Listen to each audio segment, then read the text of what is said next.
مطلب وہ تھوڑا بہت تو ہیلپ کرتا ہے. آپ نے دیکھا کہ ایران سعودی عربیہ کی نیگوسیشنز میں چائنا نے بہت کلیدی کردار ادا کیا, مطلب وہ جتنا کر سکتے. لیکن ابھی بھی چائنا جنرلی میرے خیال سے خاص کر اس پالیسی لیول پہ سمجھتا ہے کہ وہ انٹرفیئر نہیں کرنا چاہتا اتنا ڈائریکٹلی اس کانفلکٹ میں اور مڈل ایسٹ کانفلکٹ میں. اور وہ یہ بھی بتا رہا تھا کہ ہمارے مطلب کیونکہ تعلقات اسرائیل سے بھی ہیں, تو اسرائیل سے بھی تعلقات ہیں اور مڈل ایسٹ سے بھی تعلقات ہیں, تو میرا نہیں خیال کہ چائنا اپنے اسرائیل کے بھی تعلقات اتنے خراب کرے گا. تو ایسا بھی نہیں ہے کہ چائنا بالکل ہی ایک اینٹا اسرائیل ملک ہے جو ایران کو سپورٹ کرے گا. اور ویسے باتیں تو ہو رہی ہیں کہ جی ویپنز جانے لگے ہیں, ایران کو ویپنز جا رہے ہیں اور رشیا بھی سپورٹ کر رہا ہے. اچھا رشیا کا تھوڑا اور, کیونکہ رشیا کو چونکہ ایران نے سپورٹ کیا, ابھی بھی ڈرونز دیے, تو رشیا کا کیا پتہ زیادہ وہ رسپانسبلٹی بنتی ہے کہ ایران کو سپورٹ کرے. اب کتنا سپورٹ کر رہا ہے وہ سب آپ اندازہ لگا سکتے ہیں. چائنا کتنا سپورٹ کر رہا ہے وہ بھی آپ تھوڑا بہت کہہ سکتے ہیں.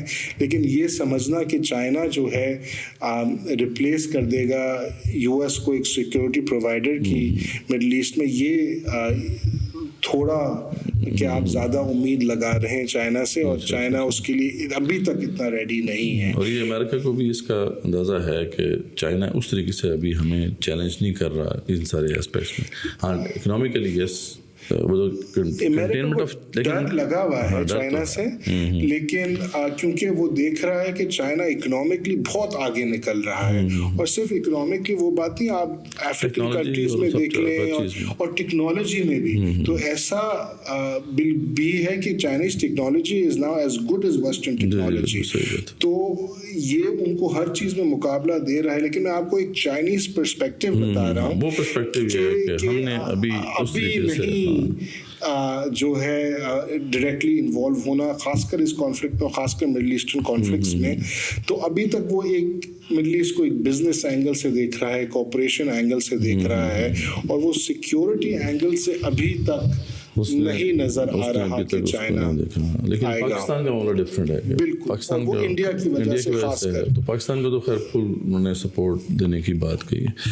چلے اب آتے ہیں ایران کی طرف, کہ جو ایران کا جو اس وقت سچویشن ہے, ایران کی سچویشن ہے, اور جو ابھی ہم دیکھ رہے ہیں, تو اس کے پاس کیا آپشنز ہیں. مطلب ایران کیا دیکھ رہا ہے, ایرانی رجیم کیا سوچ رہی ہے کہ ابھی جو جس طرح انہوں نے اس کانفلکٹ کو ایک براڈن کیا ہے, تو یہ کیوں ایسا وہ کر رہے ہیں. حالانکہ مطلب جہاں پہ بھی سوالات اٹھ رہے تھے کہ اسرائیل کے خلاف ان کا سارا معاملہ تھا, تو وہ ان کے خلاف لڑائی کرے, تو یہ سارے گلف اسٹیٹس کو بھی بیچ میں کیوں انہیں انوالو کیا. بلکہ ایون کہ ہم نے دیکھا کہ جب برٹش اور فرینچ نے بھی جب کہا کہ ہم سپورٹ کریں گے, تو انہوں نے ان کے بھی جو ایسٹس ہیں ان کو نشانہ بنایا. تو they are like willing to go for anything that is against them. تو کیا یہ سسٹینیبل ہے, مینیجیبل ہے, یا کیا یہ سوچی سمجھی ایک بات ہے جو یہ کر رہے ہیں, یا پھر یہ ہے کہ یہ ایک ڈیسپریٹ موو ہے ان کی طرف سے. تو کافی ادھر سے جو ویسٹرن فیڈ بیک آ رہا ہے کہ یہ ایک ایرانین ڈیسپریٹ موو ہے, اور یہی ایک نیریٹو چل رہا ہے, کیونکہ انہوں نے آف کورس ایسا ایکسپیکٹ نہیں کیا تھا کہ اتنا وائڈ ریجنگ ہو. لیکن میرے خیال سے یہ ایک ریشنل موو ہے. وہ اس وجہ سے ریشنل موو ہے ایران کی, کیونکہ انہوں نے تو ویسے ہی تہیا کر لیا ہے کہ جیسے میں نے آپ کو کہا کہ ایران کے بیلسٹک میسائلز کے ریزروز بھی جو ہیں ان کو بھی تباہ کرنا ہے, جو کیپیبلٹیز ہیں ان کو, تو جیسے اسرائیل تباہ کر سکتا ہے ویسے تو گلف ممالک ویسے ہی نہیں کر سکتے. تو اگر ان کے کوئی, اور یہ جو سب آپ برٹش اور فرینچ کی بھی بات کر رہے ہیں, جیسے عمان میں ایک بڑی برٹش بیس ہے تو وہ امریکہ بھی استعمال کرتا, تو ایسا نہیں ہے کہ جو برٹش اور فرینچ بیسز ہیں وہ برٹش تو خاص کر کہ وہ امریکہ استعمال نہیں کرتا. تو یہ سب جو ٹارگیٹس کر رہے ہیں اس کے پیچھے انہوں نے تھنکنگ ہے, ایسا نہیں ہے کہ انہوں نے ایسے ہی کر دیے ہیں. تو اس کے پیچھے تھنکنگ ہے, اور ان کو تو پتا ہے کہ اس سے زیادہ تو وہ ہمیں اب کر ہی نہیں سکتے. تو انہوں نے تو